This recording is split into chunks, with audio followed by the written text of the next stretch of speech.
Moses was born in Egypt to a Levite couple whose people about 400 years prior had come to Egypt because of a famine in their land. When he was born, the Pharaoh had given an order that all male children that were born were to be cast into the waters.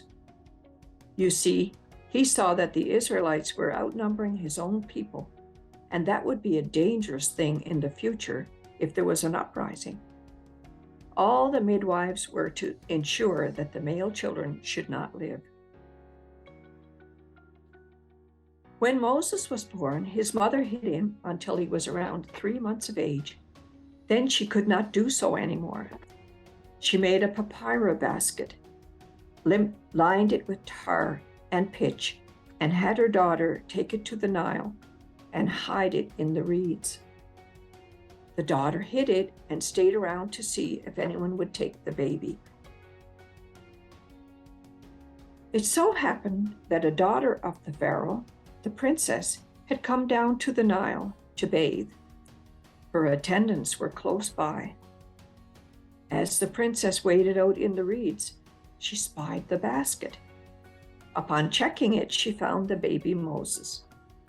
Moses' sister came to see, and she suggested that she find a new mother to nurse the baby. The princess agreed, and so naturally, Moses' sister came with the mother of the baby.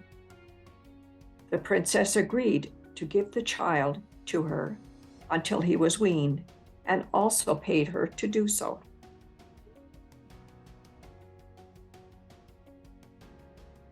When Moses was grown, he was out wandering in the area where the Hebrew people were working as slaves for the Egyptians. He noticed one of them beating a Hebrew, one of his own people. He looked around and did not see anyone watching, and he killed the Egyptian and buried the body. The next day he went out again, and this time he witnessed 2 Hebrew boys fighting. He asked why they were fighting. The one young man asked Moses if he was going to kill him like he killed the Egyptian. Now Moses was scared and wondered who else had seen this. When the Pharaoh heard of this, he wanted to kill Moses. So Moses fled for his life. Moses fled to Midian in northwestern Arabia. There he found the well and sat alongside it. He knew that sooner or later there would be people coming to get water. In those days, all the towns had a well in the middle of the community where all the people came to draw water for their families and herds. A group of 7 girls, whose father was a priest in the town, came to draw water for their family. A group of young shepherds came along and drove them away. But Moses came to their rescue. Moses watered their flock, and the girls went home to tell their father. He had them bring Moses to their house. Moses ended up working for this priest as a shepherd and married one of his daughters. One day, as Moses was tending the herd, he wandered further than he usually did, and he passed by a bush that appeared to be burning. This was God speaking to Moses. Now, God hears all our prayers, and he surely did hear all the prayers of his people in Egypt. Now God is trying to get Moses to go back to Egypt and lead his people out to the land that was promised to them hundreds of years before. Moses had a speech impediment, so he did not want to have to go and speak to all his people. But he finally agreed, since God said that Aaron could speak for him.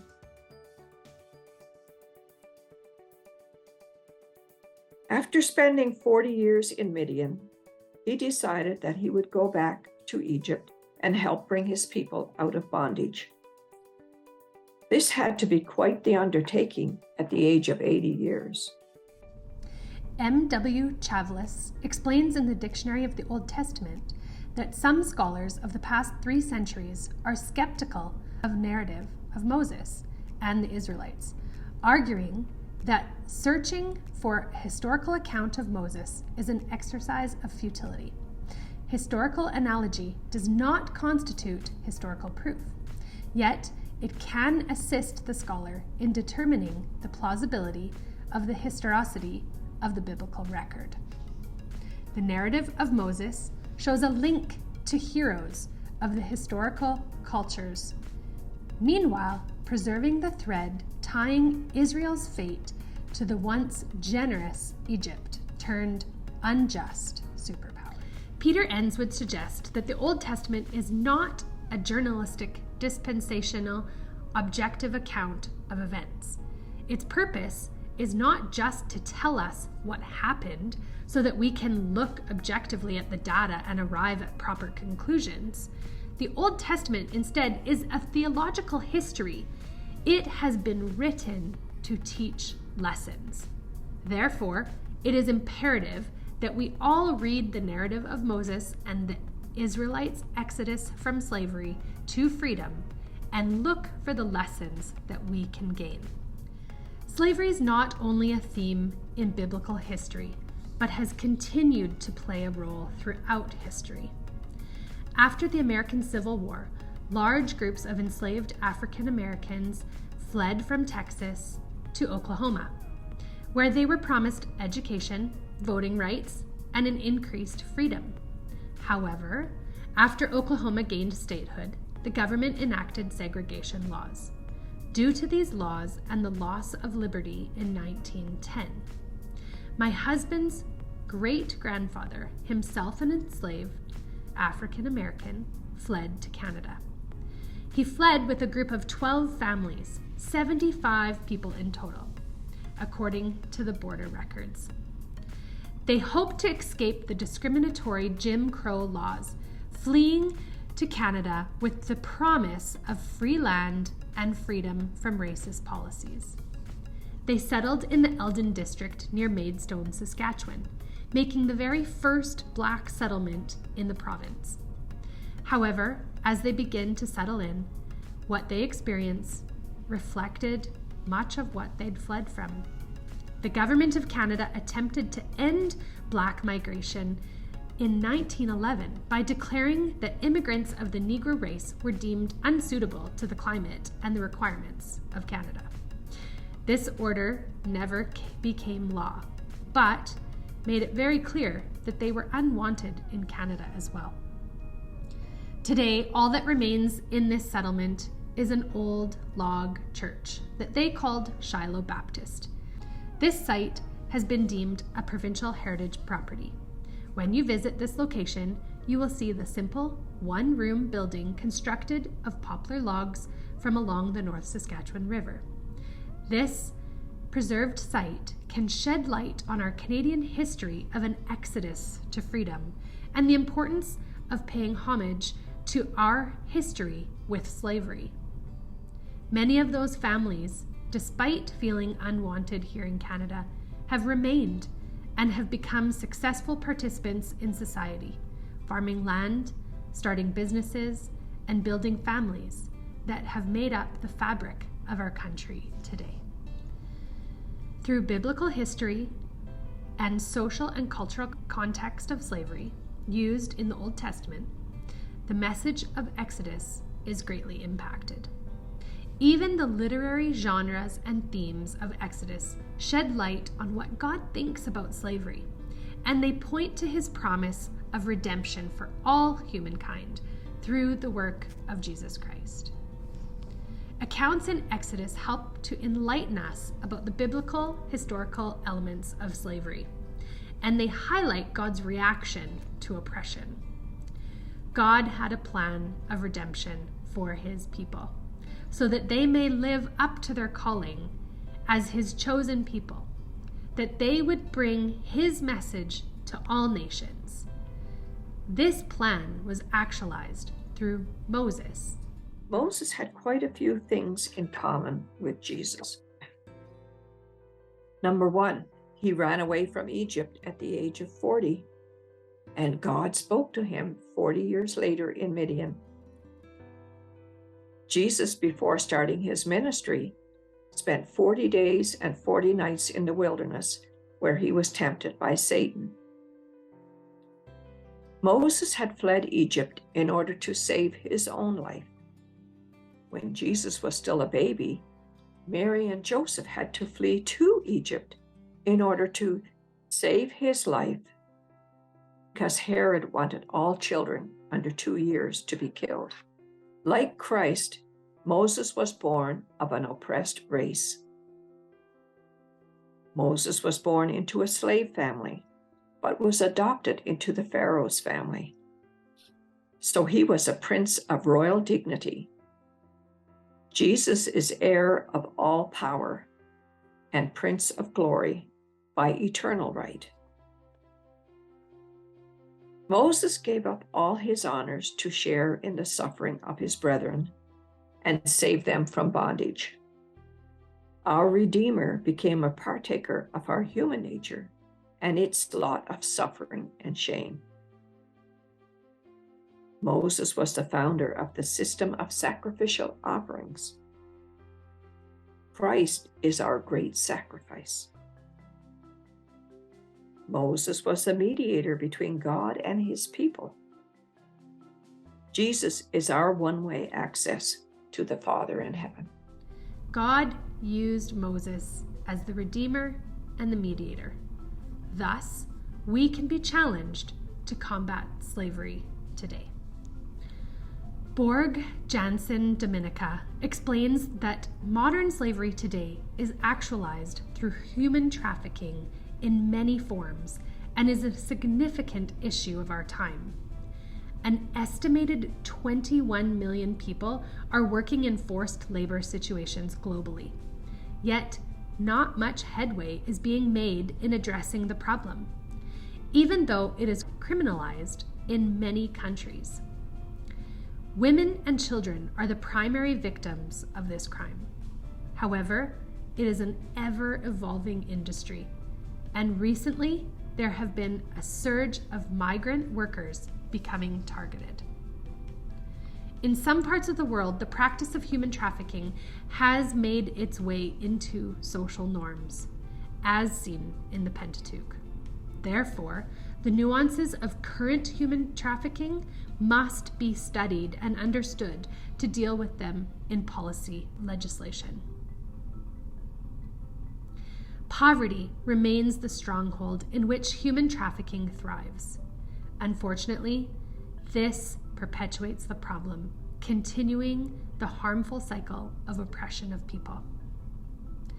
You see, many people do not understand the desperation of those exploited, and that too often, when necessary, people will choose exploitation over starvation. This has brought up much speculation on the definition of slavery. However, the reality that an individual would have to choose between forced labor and death does not vanquish the fact that exploitation has occurred. Many refugees have recently fled Ukraine in the past months due to an ongoing war with Russia. Canada has seen a surge in many individuals and families relocating within our borders. These people are desperate to find somewhere where they might be able to meet their basic human needs and are going to great lengths to find refuge. However, troubling stories of exploitation are emerging from within our communities. Stories of business owners taking advantage of these refugees for their own personal gain. Many refugees' families are expected to work for wages below minimum wage and are living in less than adequate housing. These families will be left to struggle in the most stressful time of their lives. This should trouble Canadians, especially those of us who call ourselves followers of Jesus. In Exodus 23:9, God cautions the Israelites themselves not to oppress aliens living among them. Christians need to rise up, advocate, and mediate for people's well-being, especially those in need. Kevin Bales, in Ending Slavery, points out that we face significant obstacles before we can end slavery, but we have 2 tools within reach that we can use to overcome those obstacles. Those obstacles are culture and criminality. The tools are awareness and resources. In a world where most people loathe slavery, awakening their awareness will unleash great power. When we come to know that we are living in a world with slaves, that their stolen labor feeds into our shops and homes, the urge to act becomes irrepressible.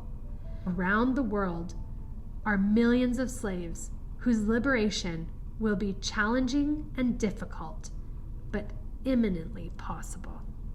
What should Christians do about what we have learned about slavery through Moses and the exodus of the Israelites today?